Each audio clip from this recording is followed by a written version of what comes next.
SEO is, I think, at this time, in my opinion, a better place to invest the money than paid marketing. Unless with paid marketing, I would say if you have a specific something that you want to launch and lead them to a landing page and get people to convert on like an item or a specific service or get them to book, that's good for paid marketing right now, even being a user of social media. But I would say right now, because if we Google something, if we're looking for a specific service, we've all caught ourselves, maybe you can agree, skipping past the paid ads and just seeing who's naturally coming up in a result, because you're seeing that someone paid for that spot, but like, no, let's see who's actually popping up, who do the people like? And so it's a little more trustworthy in my opinion.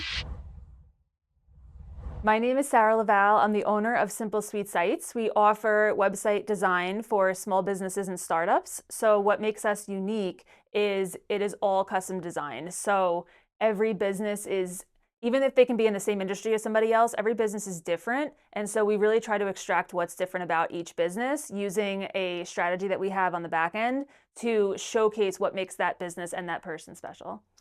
That's super interesting, and I appreciate the fact that it's not cookie cutter and it's very unique to each business, like you said. What does that actually mean? So I don't know if this strategy is like proprietary and you can't share anything, but like, can you give examples of what that would look like, even for businesses that are in the same industry? Yeah, of course. So besides it being aesthetically different, the brand discovery form, which I created and is proprietary, but we go through a short questionnaire that really helps extract what's different about each business and kind of what the business owner behind the business brings to the industry. Because at the end of the day, each of us, even though we might share the same business within an industry, are offering a different human experience and has something unique to offer. So we try to extract that just so they're actually attracting the clientele that they're also looking to work with while showcasing their services in a proper way as well.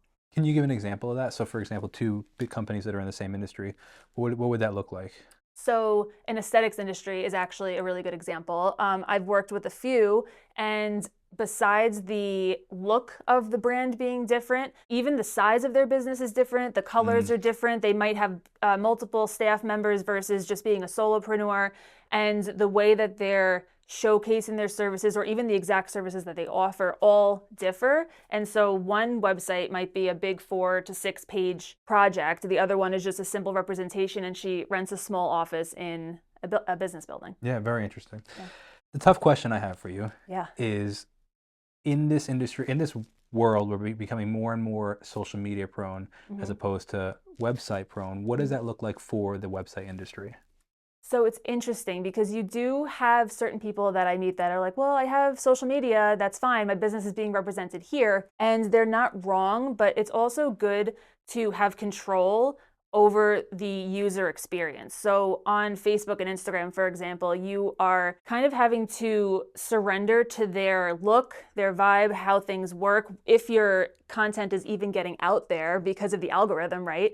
So now with a website, we don't have to get into marketing really because there's always SEO and there's like paid marketing, but I want to hear all about it. You want to really more control the user experience, where now that, especially how I like to design a website, is you're coming onto a landing page and it's very clear who you are, what you offer. In a feed, you can explain something that you do, but then it's 10 posts down and now it's gone. So I like to think of the homepage as your foundation and your home base for all of the information. It's super accurate of exactly what you're offering at that time. Hopefully we're keeping up with the content that's on that page so it is up to date. You can be putting events on there. You can showcase specific items if you're trying to push a product. And then really the main goal is to convert that person that's coming onto your page. Like, yes, I'm in the right place and I want to talk to this person, or I want to lead them into buying something.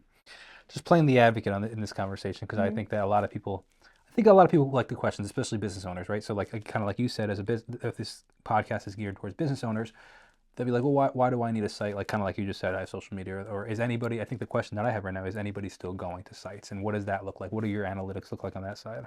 Yeah, people are definitely still going to websites because when I'm making a site, I like to build it as if I'm the person coming to find the site. So, we're all consumers. So no matter what side of the spectrum we're on, no matter what business we have, when we're looking for something, we're either looking it up on Instagram or we're looking it up on Google. And so when you're going to take action, what's the first thing you do? You go to the link in the bio, or you're searching on the search engine, and now you have to guide them somewhere. So it's usually to a website. Yeah, absolutely. So what are things brands should include on their website?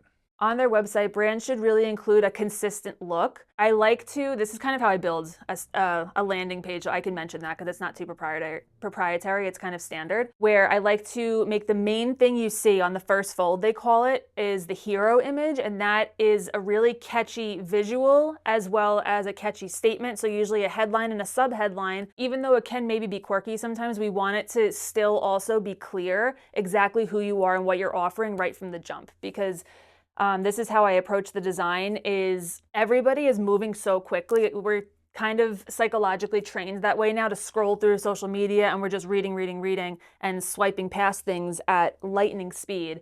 And so on a website, we're kind of doing the same thing. So as I'm going through the sections of the page, I build it so you can kind of scroll and still know what's going on. So what information you prioritize is very important. So it would really be the catchy header, first thing that the person sees, with a call to action. So whether you want to push them to a product, you want to push them to call you, push them to a contact form, they need a next step, they need direction. So that's very important to consider when you're building out your homepage. And then you do want on there a little explanation of like, what are you offering? What are you selling me? So is it a product? Is it a service? There can be some sort of, it depends on the industry here, but if you want to put on there like a little bit of a welcome statement of who you are, or just, I like to really make sure that like we're building the experience. And so there's also a little bit of like cushy content in there as well, just to make it like warm and welcoming. And then you can do some testimonials, Instagram feeds. But the next step is also a very important part of this building phase, is because you really want someone to know like, okay, this is cool, I found you, but like now what? Next step meaning like call to action kind of thing. Exactly. That's perfect segue into my next conversation or question is, what is your typical, what are some tips or some best practices for the call to action, or even outside of that, like conversion? What converts people on a website? Yeah, so there are some rules about conversion that should be followed, but at the same time, you have to consider the human behind the business. So this is another part of my questionnaire, is how do you want people to contact you? Because if I'm putting your phone number on your website, but you don't pick up your phone, that's the phone's ringing and the sales are, you're losing them, and now they're moving on to the next person. So for a person like that, I would say, okay, let's have an inquiry form, because maybe if you are a solopreneur and you're a therapist, you might be in a session and that's why you can't pick up the phone and it's genuine, but the person on the other side doesn't know that. So I would lead them into saying, hey, let's build out a contact form.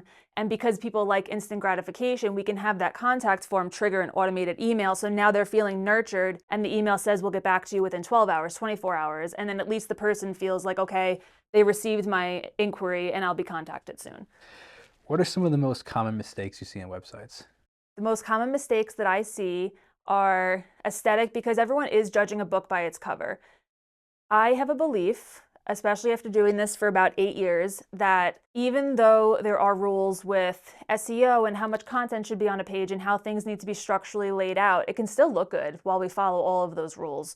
So aesthetically, sometimes we lose people, because if you think about it as a consumer, you're going on and it looks like the page is 20 years old. Okay, well, this business that I'm about to invest in doesn't even invest in themselves. So what does that say about the service you provide? So there's a lot of psychological things happening here on the back end that I like to consider when I'm building things out. You've mentioned SEO quite a bit. Yeah. I'm curious the relevance of SEO today. So regarding the SEO topic, there's a lot of opinions out there, but this is my personal opinion about it. Marketing is, in my experience, one of the avenues that a business can easily light money on fire if not spent in the right way. So I've seen that it's happened to me. I've accidentally given Google $1,500 of my money without realizing it was running, and it did nothing for me. And I said, oh my gosh, what happened here? But with SEO, now where I'm at today on this topic is what I've led my clients to do is to start with the on-page SEO that's included with my website packages. So on the back end, there's things we can do like making sure the tab titles are correct and optimized, meta descriptions are optimized, swapping out the alternate text on the images. So there's a lot of things that we can do like on the website. Let's see how that performs, give that a couple months. And then also I do guide people to take time in setting up their Google business profile. That's free. And then also another free tip is just gathering Google reviews, which will give you organic SEO naturally, because Google wants to push the businesses that their clientele are liking. So things like that, I say, let's just put those in place first. Those are included. Those are the best practices right now. See how it performs. And then if you need an additional boost, then we can back it up with money or paid ads or taking it further. And how does, so SEO, if I'm understanding correctly, still is relevant in the sense of like, these are the topics on my website, telling the information on the website, and then it pushes you higher on the listings, correct? Or Yes. am I misunderstanding something? No, that's right. Yeah. So keywords are very important, and SEO is, I think, at this time, in my opinion, a better place to invest the money because if we Then are where?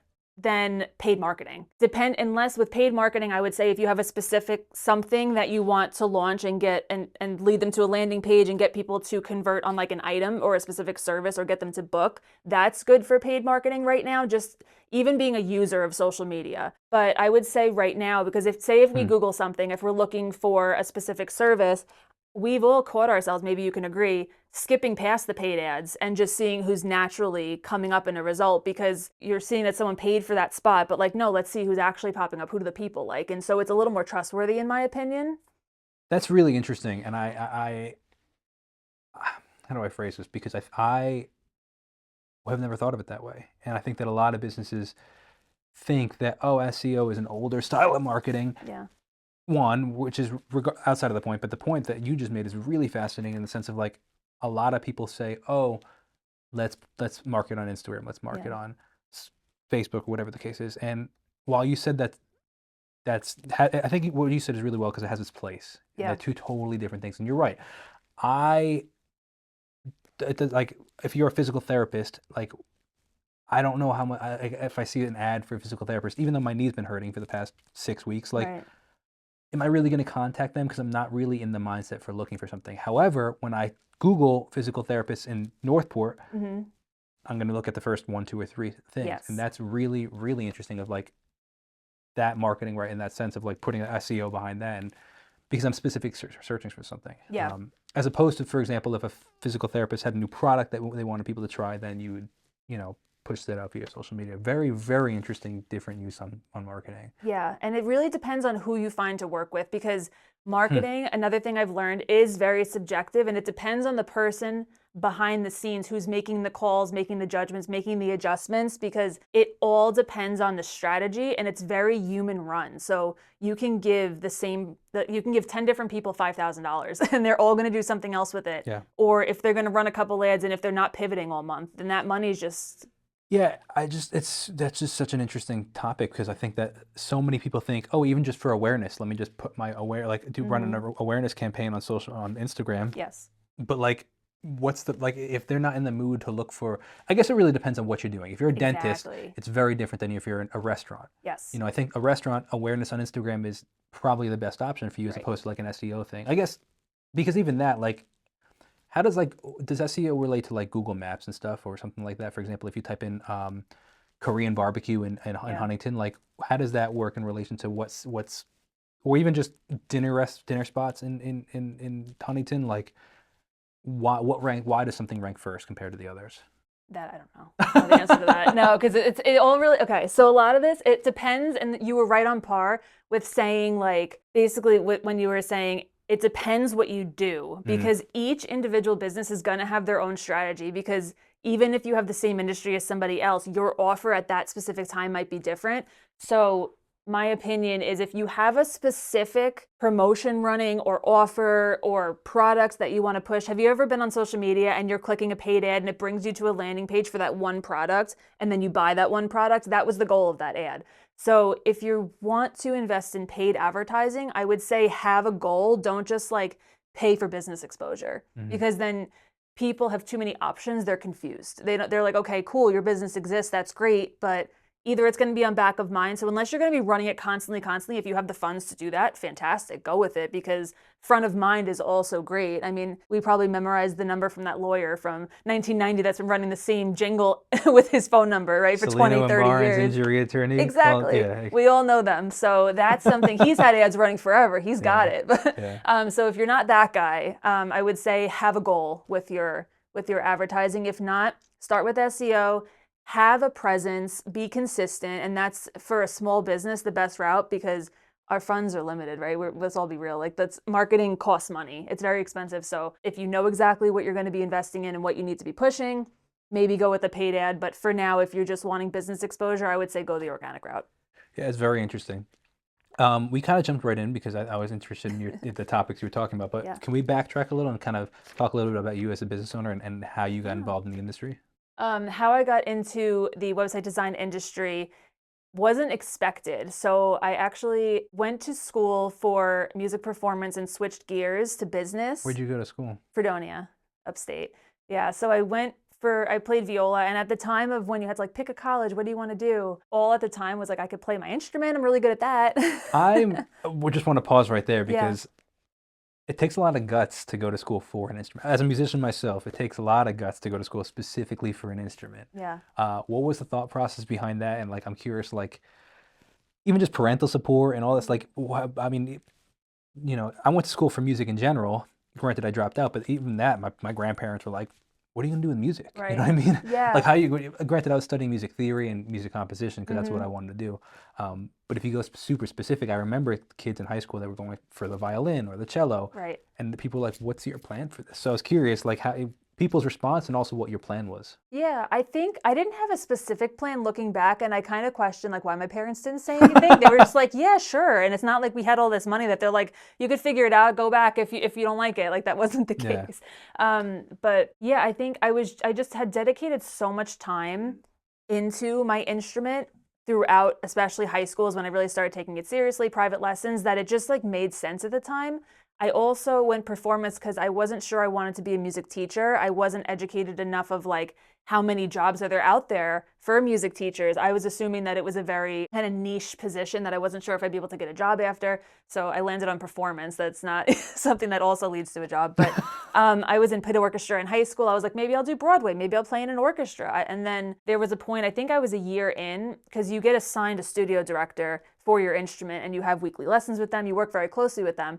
And we were talking, and I don't remember the exact exchange, but his response was, you don't need a piece of paper to prove you can play an instrument. And I said, And then the route almost was switched to business. I mean, switched to music business. And then I think I switched to like BA in music because at that point my world was rocked and I had no idea what the heck to do. And then eventually, because I had a summer management job when I came home from school, I was like, okay, I can do the business thing. And I was just like, a business degree will get me a job even if it's in an office. So let me just switch gears. So that's kind of how that happened. And then I worked in corporate, I would say for like 8 years. And then parallel, music was still in my life. I would play in local chamber orchestras. It was actually a lot of kids that I went to college with, which was a lot of fun. And we would do performances. And then I also linked up with another girl that I went to college with, and we started a business. And we would basically sell the service of playing string quartets for weddings and events. We did that for a couple of years. And then I would network that business because eventually I went part-time in my corporate job to try to like get out of it and start my own thing. So I kind of needed time to do both, and there wasn't working a full 40-hour work week. So I had built the website for that, for the music business. When I was networking, a lot of conversation I would have, it just in general, because you express your woes and what you're, struggling with in business, and people would say, I don't like my website, whatever, and I would just offer to help people. And then it was happening so frequently, I said, this is way more lucrative and needed than what I was doing. So the music can always be there, but I needed something that was going to be a consistent thing that I could actually step away from my corporate job and build my own company. I relate to this incredibly well. Yes. As we were speaking before. Yes, we were. Very interesting. Yeah. I'm curious. So now this is your full-time job. Yes. No corporate. No corporate. How long has that been? So I left my corporate job in December 2018, incorporated January 2019 of Simple Sweet Sites. So 7 years. Yeah, very Yeah, it's cool. going to be 7. It's crazy, and Yeah. I commend you because taking that you. leap of faith is scary, especially when you've had that that drip therapy of the 9 to 5 check coming in. Oh, yes. Yeah, that security, it always calls you too. Sometimes I'll go on Indeed and I'm like, well, what's out there? And then like, no, come back. See, that's funny. See, I dropped out of college, so when I had before I made the transition to photo and video, I had the opposite problem. I was like, let me look on Indeed and see and I wasn't qualified for anything because I been self-employed since I was 18. So I was like, Right. so then I was like, I really gotta, entrepreneurship is my only route because Yeah, you gotta make it work. I'm underqualified for everything. Yeah, I mean, so am I at this point. You look and they're just I looking for, guess, oh my yeah. gosh, all these credentials. So it just, and I say, no, Sarah, you're happy. You work from home. Look at all these people you get to meet. Look at all these people you get to help. Like, just, it's okay. But Yeah. there's always that doubt when you're building something. Sure. Well, I hear you. Especially when you're building it. As you kind of get into flow, I think it kind of quiets out because I have absolutely zero desire to ever have a 9 to 5. Yeah, this past year has been great to me. Yeah. So I feel like I'm very much in the right place. Yeah, it's interesting. But I want to pivot a little bit. I know that you work with Jen Fasano with the Interflow with the CRM. So before we first of all, can you explain your role in that? But also, kind of for those that aren't super familiar, because I think CRM is an industry term that everybody's heard but doesn't totally understand. So can you break that down a little bit further and explain your role in it? Yeah, so my role in Interflow CRM is one of the 3 co-founders. So I partner with Jen Fasano, who is the founder of Babes in Business Long Island, and Jill DeVito, who is the founder of Iconogram Group. That's an organic social media agency. And we've come together and we have started Interflow CRM. So it's pretty much now, it's November. It's been a year. So that's been really exciting. And wow, so that means when I spoke to Jen about it, it was only a few months old. I didn't even realize that. Okay, interesting. Yeah. So it's been quite a journey and we're very grateful for it. We actually started as being users of the platform ourselves.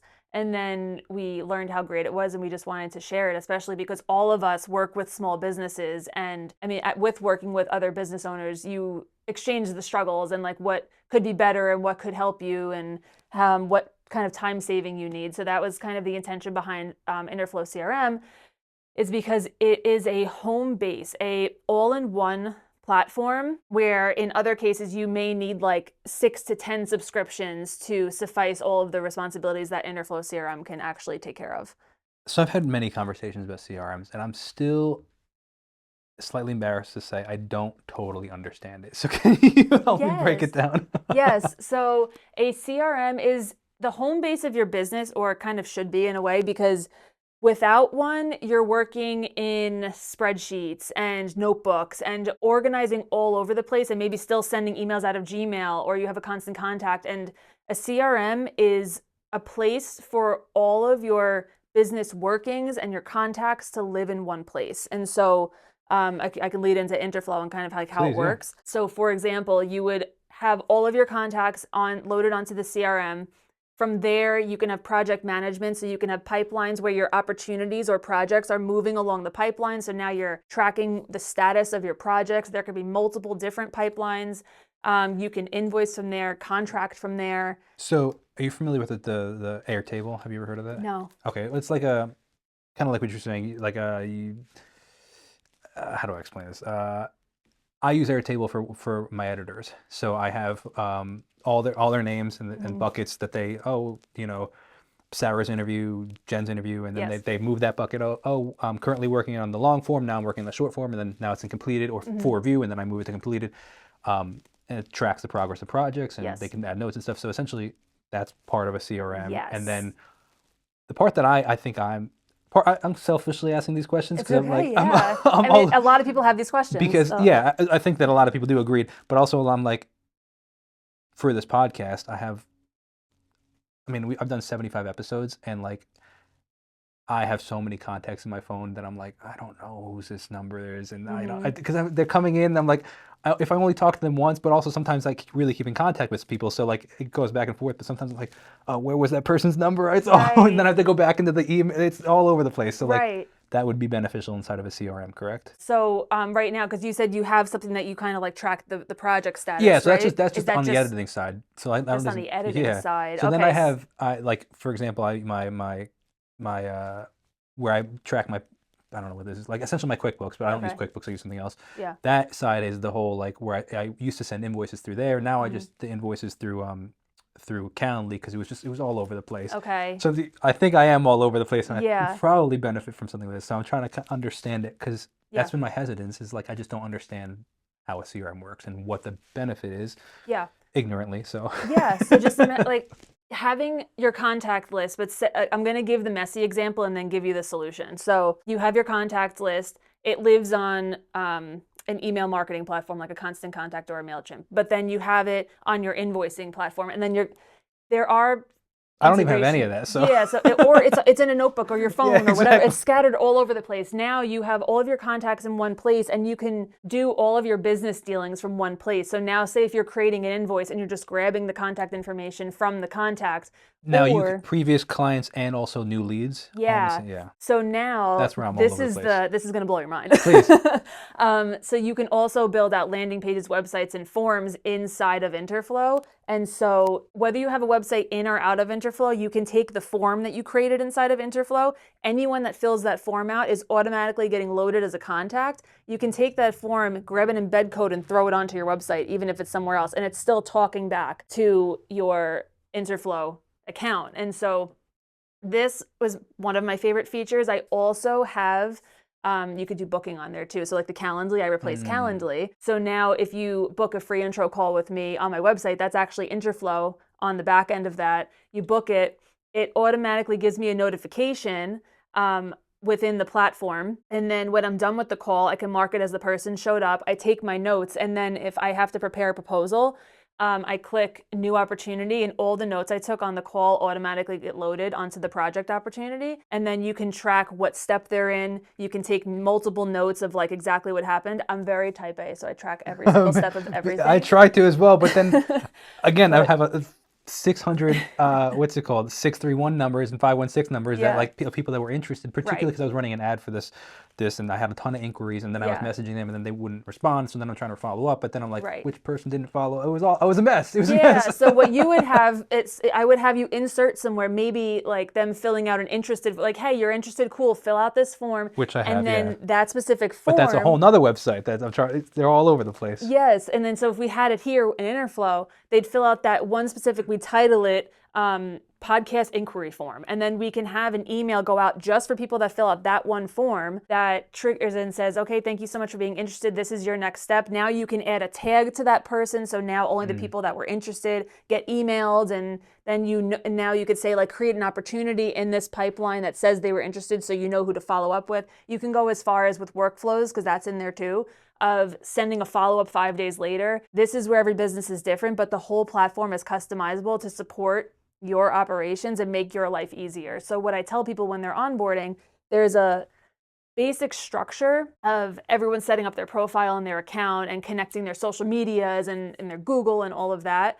But then from there, one task at a time, kind of brainstorming what will make my life easier, what can I take that I'm doing manually right now and automate, and then just kind of builds the blocks of the platform, and then eventually the whole thing is built out and you're just getting calls or living your life. Exactly my goal. Well, that's my goal, is like I'm trying to, as much as I can, automate every single part of this, because there's a lot of moving parts, and I'm grateful, but there's so many moving parts, and I'm like, then balls get dropped, and then people that were interested don't get responded to, or I don't follow up, and then it's a missed opportunity, or it's been 6 weeks and they're like, hey, where's the podcast? And I which is fine, because they know that there's a delayed, I film these in advance, but then I don't see that message because it's on a different platform, and then it's all over the place. So the CRM, imagine everything is now in one spot, and you could just click through your tabs or click through your opportunities. So if I have a website lead, I have need to send proposal, sent proposal, follow up, and then once they're a project, I have a new pipeline that says client collecting content, brainstorm scheduled. Is that you moving each of those, or can it automatically move once they follow? Both. Depends what you need it to do.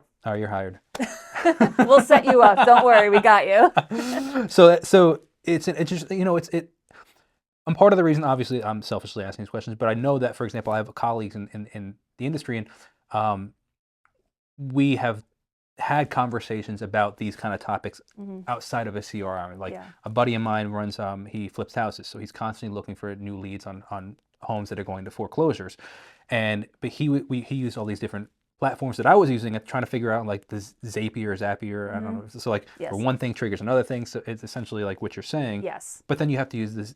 For example, I have at the moment a type form where it's like, okay, somebody fills out an interest on the Instagram ad, then it goes to a type form, which is a questionnaire, and then then the type form is supposed to go to like a Zapier thing, and it's just, they're all over, but they're all these different paid platforms and all these it's a mess. Yeah, so It's a the mess. goal is to cut those subscriptions, have one flat thing that you're paying for a month. And yeah, I don't know, it's helped in my business too. I mean, we use it. We're avid users of it and we love Yeah. it. So yeah, So talk to me now. Let's pivot a little bit, going back to your business, because that's you kind of transitioning there. Mhm. Talk to me about getting new clientele. What does it look like? How are you actively getting new clients in your industry? Networking has always been the number one way that I meet people. I'm really big on relationship building, especially if you're hiring somebody at a higher price point. You're more likely to trust them, especially if you understand what they do and who they are as a person, and then also understand me as an artist. They could feel your soul, you know, like when you meet the person. So networking is my favorite. I am in Babes in Business Long Island right now. I am the marketing chair in the Patchogue Chamber. Wow. Yeah, so I try to be consistent in those communities and really build relationships. And then, you know, and then Instagram is also really great for me. And surprisingly, Google works too. So I like to When ask people are searching for website designers? yeah. So it'll always be, it's networking, it's existing client referrals, it's Instagram, and it's Google. And when I talk to somebody for the first time, I like to say, hi, thank you. How did you find me? And whenever someone says Google, I get extra excited because I said, oh my God, it worked.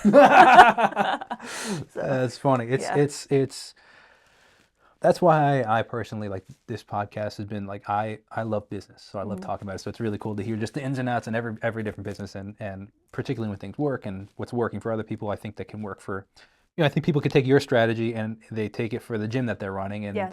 it's business is business, and yeah, you just change out the style of business and a couple nuances here or there, but I find it all so fascinating. So I'm curious about the Patchogue Chamber of Commerce. Mhm. Tell me about that. Like, I granted you're on air, but like, does that Yeah. actually work? Or like, because I think particularly for what I'm doing in the podcast, I think that what I need to do is meet businesses, Yeah. right?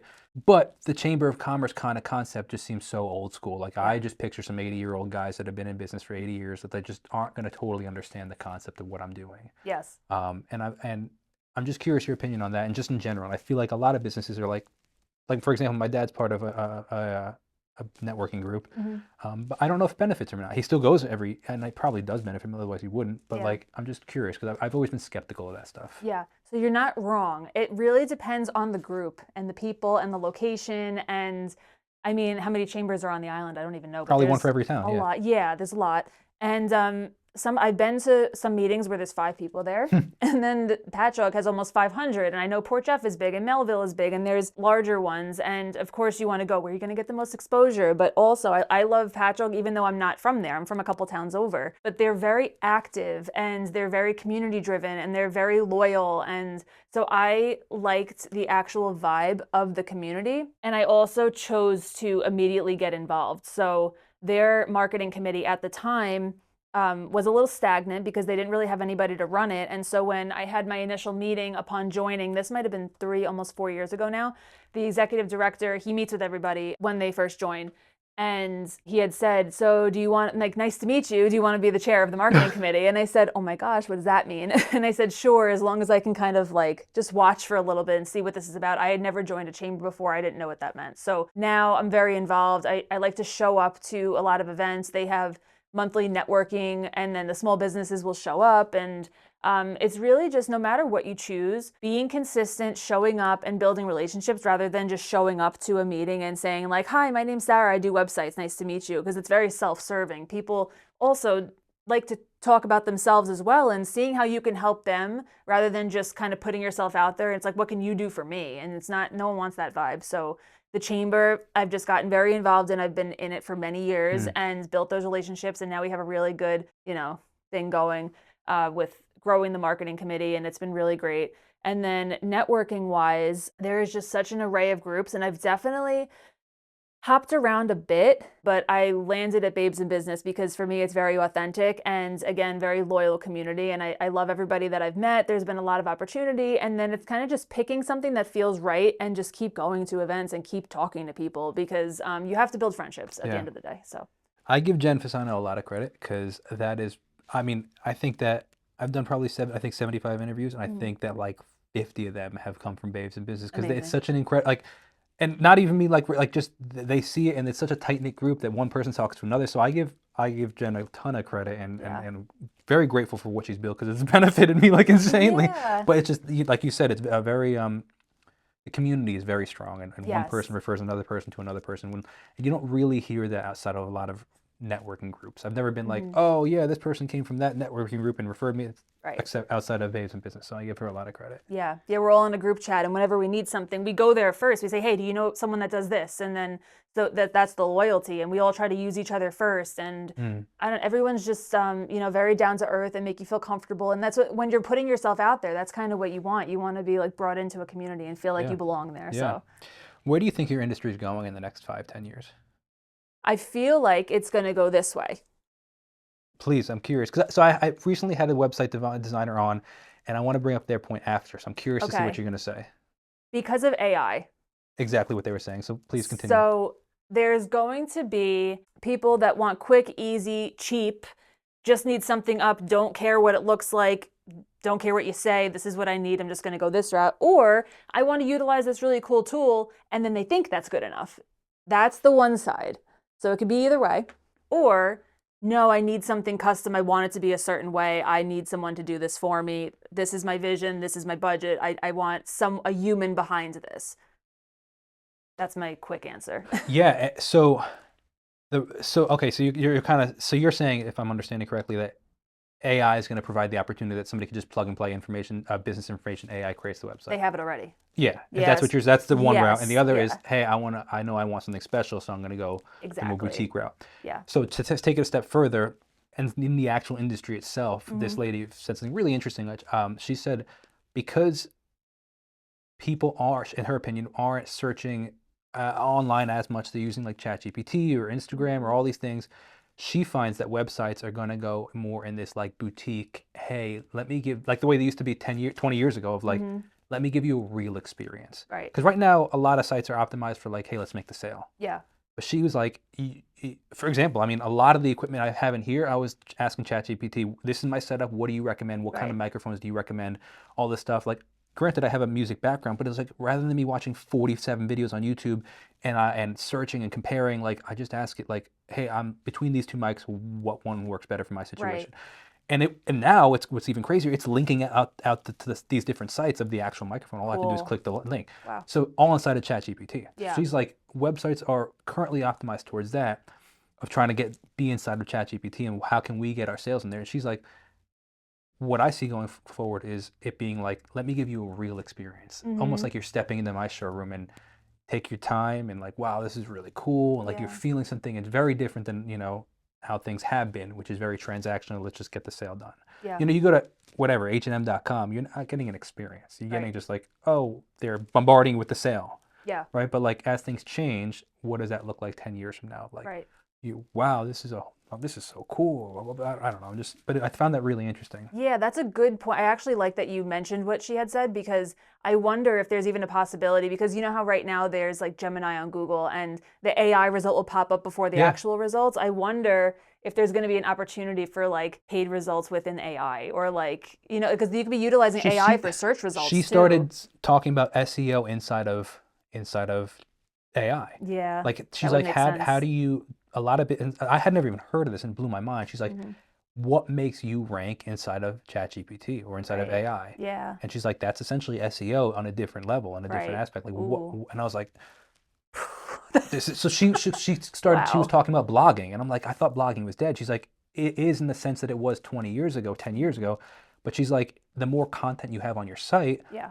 the more opportunity AI has to pick up your site, and then you Yes. become more of like a leader inside of that industry. And I was like, this is crazy. Yeah. Like I was like, wait, you're telling me you're writing blogs for businesses? And she's like, yeah, because if the information's on their site, ChatGPT will pick it up, and if they're selling something, it might link to their site. And it's like, Yeah.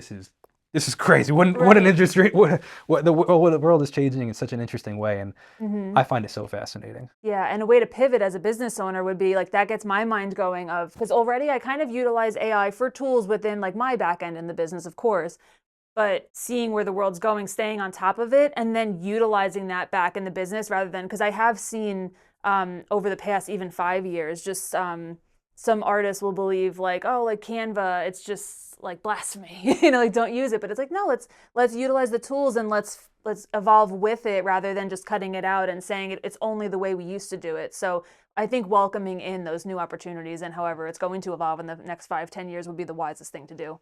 Like I mentioned before, I manage a small farm, and I think the best analogy I have for AI is the changing of industry is the agricultural revolution, in the sense of like, if you remember that from history, which I love history, but what that was is like when we went from 200 people on a farm to 2 people on a farm because we invented the tractor, and how that completely changed everything. Yeah. But it just shifts, and the people that were like, oh, but like we used to do, this is how we did it for 2,000 years. It's like, yeah, we're still farming though. We're Right. just doing it in a different way, Right.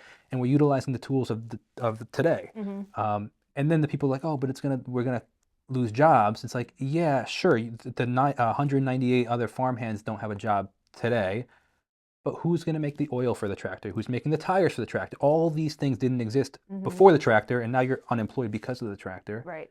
But now we need we need a road to get the tractor to the farm. We need, all these things that are just, we Yes. don't know what they're going to look like yet because they haven't been invented yet. But like, it's not like we're going to have 68% unemployment because AI is here. Yeah. It's just going to totally change. Yeah. Yeah, I you don't know, gotta it's just welcome it in. I like that perspective. Well, otherwise you get left behind. Yes. Like, I guarantee, like, I wasn't there 200 years ago, but I guarantee you the people that bought the tractor and invested in it and learned it first are the farms that we like stuck around, as opposed to the mom and pops that were like, no, this is, I mean, we saw it with Uber Yeah. and the taxis in New York City. Like, they didn't want to pivot, and the people that didn't want to pivot, Yeah. they lost their industry. So it's absolutely no different. You can stay the course, and maybe there's room for a boutique thing, Right. and I think there are still like, oh, I want the experience of a limo, Right. right? That hasn't really been taken out by Uber, right? But it's super boutique, Right. and you can play into that, or you just die as an industry. Yes. Yeah, for sure. And there's a place Slow, for everybody. painful death. Yes. And even as a small business owner, like even where you fit in to that mold, when you're first starting, maybe you do need to use the AI just to get something up. Like sometimes I'll have my intro call with a small business owner and they're like, but don't look at my site, it's not good. And I said, well, you have a site, congratulations. Like it's better than not having anything, because you could have just been afraid and not done it yourself, and then now you're not even having any exposure. At least you have something, but now you're making the next step to make it better, and that's great. Yeah. So it's been super interesting to kind of just pick your brain on the whole, because I guess websites become they've been around for so long, they become second nature. You don't even think it's sometimes the importance of them, and but they are. Like even just as silly as a restaurant, like I want to see the menu, I go to the website, and it's like, again, it's a very silly example, but like if it's clunky, and like how many restaurants have I not gone to because I couldn't find their website, their menu on their website, or they couldn't even find the website. Right. And I'm sure the food was phenomenal, but like I couldn't find them. And whether it be a construction company or a podcast or whatever the case may be, there is still a lot of room for it. And it's funny because I think that we can talk ourselves out of a lot of things. Oh, social media is really important, so I'm just going to focus on social. We can hyper focus, I think, as business owners, and I think that sometimes we need to pull back a little bit and say, what else do I need to be doing? So I really appreciate your insight. Yes, thank you. So the way I like to wrap it up with all my conversations is a very similar question of asking, what is something that you know now in your career that you wish you knew when you first started out? It's something, I'm going to pivot the question a little bit, because it's something I have to remind myself. It's of why I started, and then has been a recurring theme throughout, is just keeping it simple. Sometimes, especially with art, you sit down with a project and it might even take me a couple hours of just staring at the screen. And it's like, oh my God, what do I do? And then I have a keep it simple post-it now, where that's kind of the mistake, is just like not just pushing forward and getting the back end thing done, or setting up your social media, or you're like overthink it first. So the keep it simple is just a reminder for me, is to just stop overthinking and just do, and don't do too much. Just do what needs to be done. Yeah. Very interesting.